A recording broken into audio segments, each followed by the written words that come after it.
Assalamualaikum warahmatullahi wabarakatuh. Selamat malam teman-teman. Hari ini kembali di part 1 mata pelajaran IPA bagian fisika. Hari ini kita akan membahas huruf Yunani yang sering digunakan atau yang dimaksud dengan simbol fisika yang biasa digunakan untuk mekanik, perabatan, kecepatan, hambatan, dan lain-lain.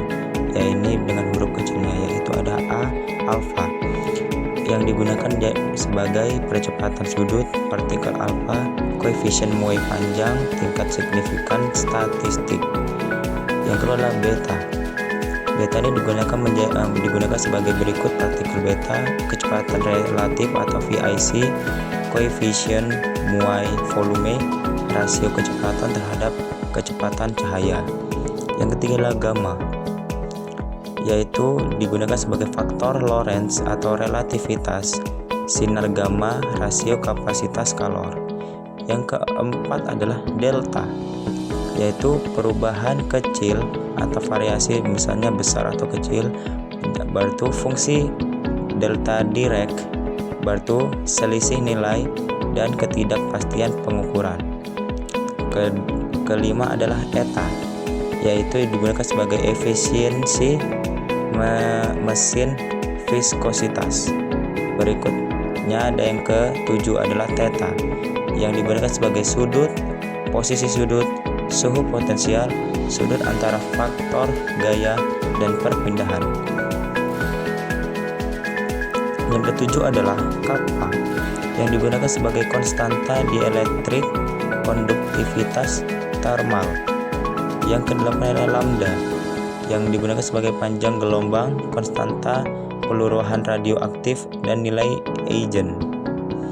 Yang ke-9 adalah mu, yang digunakan sebagai koefisien gesek, permeabilitas magnetik, mikro awalan magnetik mekanik, dan satuan mikro 10⁻⁶ massa atom relatif. Dan selanjutnya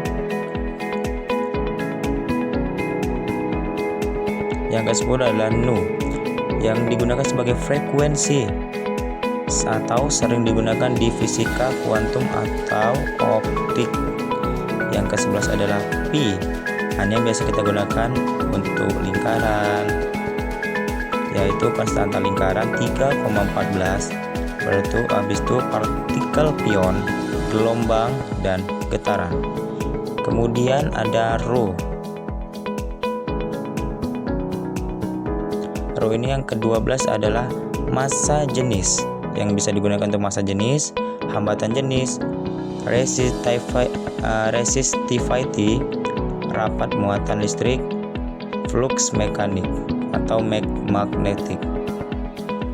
Yang ke-13 adalah sigma. Sigma ini sebagai berikut adalah tegangan atau stres, densitas muatan permukaan, konstanta Stefan Boltzmann, tegangan mekanik, deviasi standar, simbol penjumlahan. Dan yang ke-14 adalah tau, yang digunakan sebagai torsi, konstanta waktu karakteristik, rangkaian listrik, tegangan gesek, dan periode osilasi.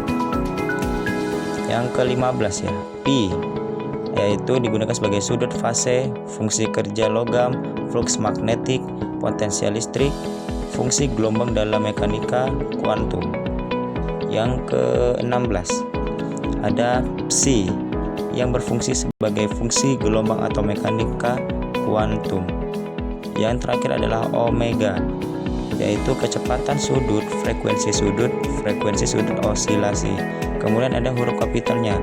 Ini huruf kapital dari delta, yaitu mana tadi delta ini? Ini huruf besarnya, yaitu perubahan suatu besaran. Contohnya delta T, yaitu perubahan waktu, T itu sebagai waktu. Dan pi ini adalah huruf besar dari pi ya, pi dari pi. Nah, ini adalah flux magnetik atau flux listrik. Kemudian psi ini adalah huruf besar dari ini, yang berfungsi sebagai gelombang total. Yang keempat adalah omega. Omega ini adalah huruf besar dari omega yang ini, yang berfungsi sebagai satuan hambatan listrik atau OHM yang dalam listrikan atau magnetik itu termasuk mungkin. Dan adalah sigma dalam huruf besar yang ini deh, mana dia tadi, sigma.